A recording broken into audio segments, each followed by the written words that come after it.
Araw-araw na mga salita ng Diyos. Sa katunayan, ang disposisyon ng Diyos ay lantad sa lahat at hindi nakatago, dahil hindi kailanman sinadyang umiwas ang Diyos sa sinumang tao, at hindi niya kailanman sinadyang hangarin na itago ang sarili niya upang hindi siya makilala o maunawaan ng mga tao. Ang disposisyon ng Diyos ay palaging bukas at palaging nakaharap sa bawat tao sa isang lantad na paraan. Sa pamamahala ng Diyos, ginagawa ng Diyos ang kanyang gawain na lantad sa lahat, at ginawa niya sa bawat tao ang kanyang gawain. Sa paggawa niya ng gawaing ito, patuloy niyang ibinubunyag ang kanyang disposisyon. Patuloy niyang ginagamit ang kanyang diwa at kung anong mayroon at kung ano siya upang gabayan at tustusan ang bawat tao. Sa bawat panahon at sa bawat yugto, maganda man o pangit ang mga kalagayan, ang disposisyon ng Diyos ay laging lantad sa bawat individual, at ang kanyang mga kataglayan at katauhan ay laging lantad sa bawat individual. Sa parehong paraan ng palagi at walang patid na paglalaan at pag-alalay ng kanyang buhay sa sangkatauhan. Sa kabila ng lahat ng ito, ang disposisyon ng Diyos ay nananatiling nakatago para sa ilan. Bakit ganoon? Dahil bagamat nabubuhay ang mga taong ito sa loob ng gawain ng Diyos at sumusunod sila sa Diyos, hindi nila kailanman pinagsikapang unawain o ginustong makilala ang Diyos, at mas lalo na ang mapalapit sa Diyos. Para sa mga taong ito, ang pagkaunawa sa disposisyon ng Diyos ay nangangahulugang malapit na ang kanilang katapusan. Nangangahulugan ito na malapit na silang hatulan at mapatunayang may sala sa pamamagitan ng disposisyon ng Diyos. Dahil dito, hindi kailanman ginusto ng mga taong ito na unawain ang Diyos o ang kanyang disposisyon, at hindi nila sinikap na matamo ang mas malalim na pagkaunawa o kaalaman sa kalooban ng Diyos. Hindi nila nilalayong maintindihan ang kalooban ng Diyos sa pamamagitan ng sinadyang pakikisama. Habang panahon lang sila na nagpapakasaya at hindi nagsasawa sa paggawa ng mga bagay na gusto nila, nananampalataya sa Diyos na nais nilang panampalatayanan. Nananampalataya sa Diyos na umiira lamang sa kanilang mga imahinasyon. Ang Diyos na umiira lamang sa kanilang mga pagkaintindi. At nananampalataya sa isang Diyos na hindi maihihiwalay sa kanila sa araw-araw nilang pamumuhay. Pagdating sa tunay na Diyos mismo, ganap silang umiiwas. Walang pagnanais na maunawaan siya, makinig sa Kanya, at mas lalo ng kakaunti ang layunin na mapalapit sa Kanya. Ginagamit lang nila ang mga salitang ipinahahayag ng Diyos upang pagandahin ang sarili nilang anyo, upang maging mabenta sila. Para sa kanila, iyon na ang pagiging matagumpay na mananampalataya, at iyon na ang mga taong may pananampalataya sa Diyos sa kanilang mga puso. Sa kanilang mga puso, ginagabayan sila ng kanilang mga imahinasyon, ng kanilang mga pagkaintindi, at kahit ang kanilang mga personal na pakahulugan sa Diyos. Sa kabilang banda, ang tunay na Diyos mismo ay lubos na walang kaugnayan sa kanila. Dahil sa sandaling maunawaan nila ang tunay na Diyos mismo, maunawaan nila ang tunay na disposisyon ng Diyos at maunawaan nila kung anong mayroon at kung ano ang Diyos. Nangangahulugan ito na parurusahan ang kanilang mga gawa, ang kanilang mga pananampalataya at ang kanilang mga pinagkakaabalahan. Yan ang dahilan kung bakit ayaw nilang unawain ang diwa ng Diyos at kung bakit nag-aatubili sila at ayaw nilang maging aktibo sa pagsasaliksik o pananalangin upang mas maunawaan ng Diyos, mas lalong malaman ng kalooban ng Diyos at mas lalong maunawaan ang disposisyon ng Diyos. Mas gugustuhin pa nila na ang Diyos ay katang-isip lamang, hungkag at mailap. Mas nanaisin pa nila na ang Diyos ay maging ganap na gaya ng nasa imahinasyon nilang siya, isang Diyos na sunod-sunuran sa kanila. Di nauubos ang panustos at laging nariyan. Kapag nais nilang tamasahin ang biyaya ng Diyos, hinihiling nila sa Diyos na maging siya ang biyayang iyon. Kapag kailangan nila ang pagpapala ng Diyos, hinihiling nila sa Diyos na maging siya ang pagpapalang iyon. Kapag humaharap sila sa kahirapan, hinihiling nila sa Diyos na palakasin ang kanilang loob, na maging tagasalo nila. Ang kaalaman ng mga taong ito tungkol sa Diyos ay nananatili sa nasasaklawan ng biyaya at pagpapala. Ang pagkaunawa nila sa gawain ng Diyos, disposisyon ng Diyos at sa Diyos ay nalilimitahan din ng kanilang mga imahinasyon at pawang mga babasahin at doktrina lamang. Ngunit may ilang mga taong sabik na maunawaan ang disposisyon ng Diyos. Nagnanais na tunay na makita ang Diyos mismo at tunay na maunawaan ang disposisyon ng Diyos at kung ano ang mayroon at kung ano siya. Ang mga taong ito ay nagpupursiging mahanap ang realidad ng katotohanan at kaligtasan ng Diyos at nagnanais na matanggap ang paglupig, pagligtas at pagperpekto ng Diyos.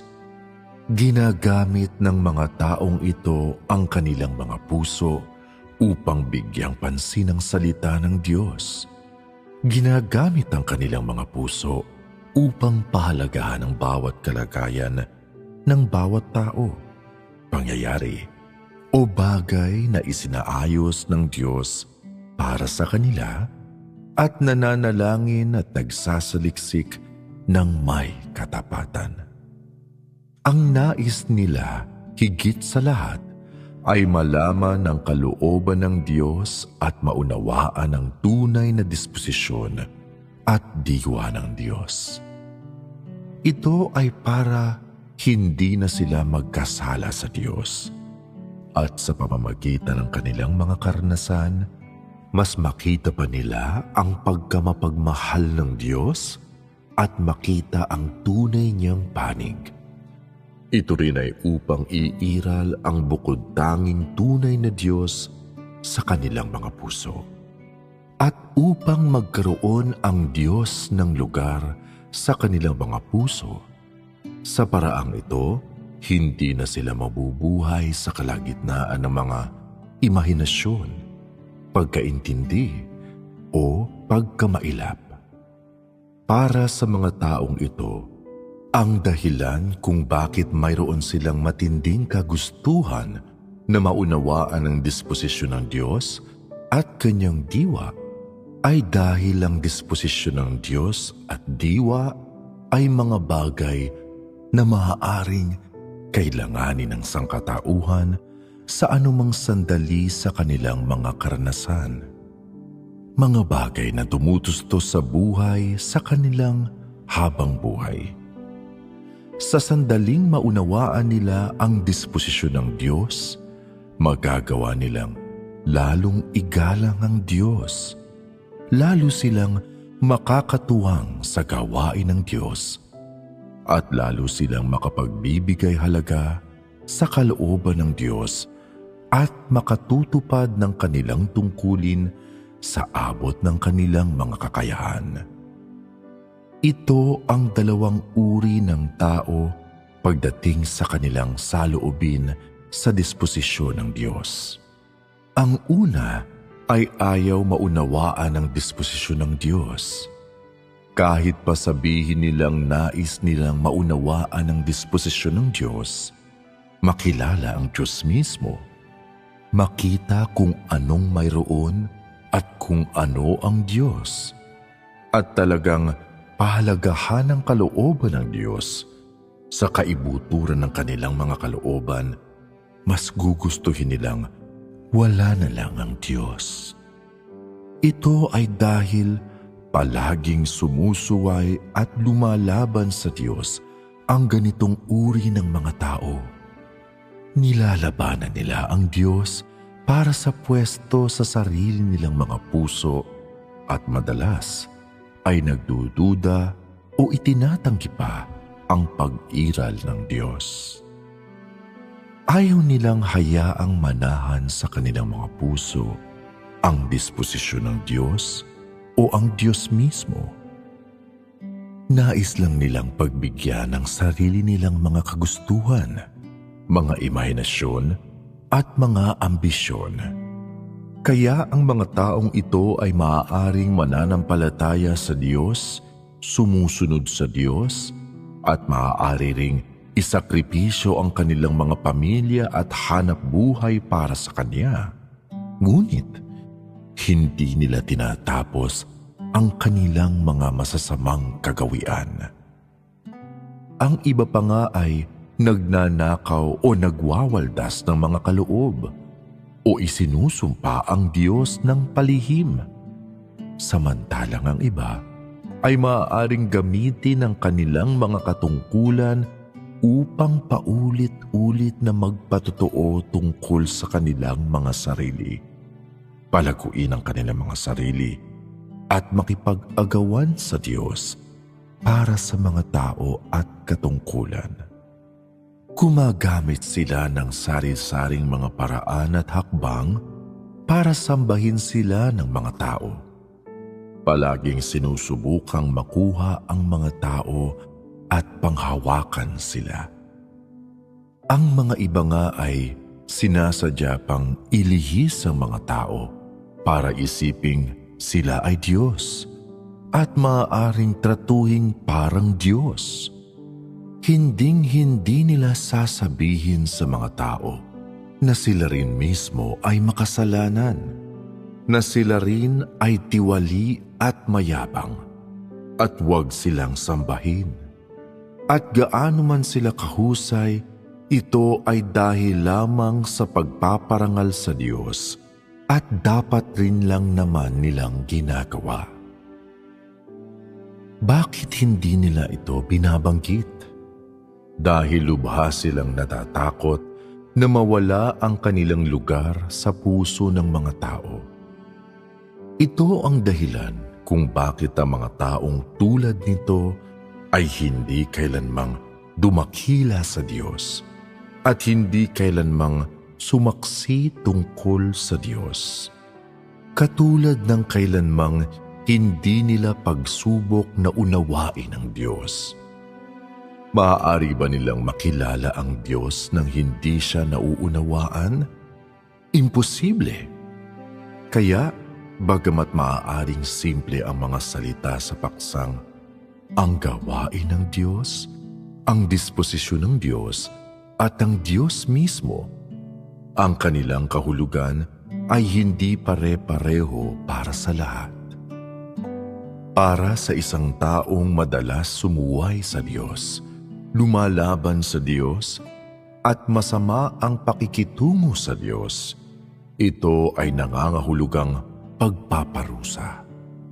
Samantalang para sa isang tao na naghahanap ng realidad ng katotohanan at madalas na lumalapit sa Diyos upang hanapin ang kalooban ng Diyos, walang dudang para siyang isda na pinakawalan sa tubig. Kaya sa inyo, kapag ang ilan ay nakarinig ng usaping tungkol sa disposisyon ng Diyos at gawain ng Diyos, magsisimulang sumakit ang kanilang mga ulo. Mapupuno ng panlalaban ang kanilang mga puso at magiging napakabalisa ang mga ito. Ngunit may mga iba sa inyong mag-iisip, ang paksang ito ang ganap na kailangan ko dahil lubhang kapaki-pakinabang sa akin ang paksang ito.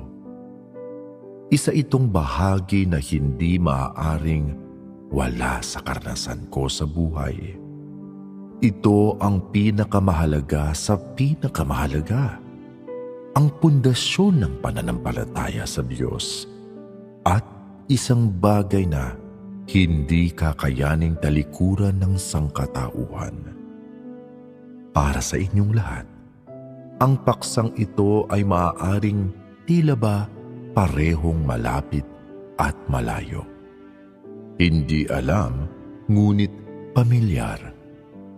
Ngunit ano pa man, ito ay paksa na dapat pakinggan ng lahat ng mga nakaupo rito, dapat malaman at dapat maunawaan. Kahit paano ka man makitungo dito, kahit paano mo mang tanawin ito o paano mo mang tanggapin ito, ang kahalagahan ng paksang ito ay hindi maaaring ipagsawalang bahala.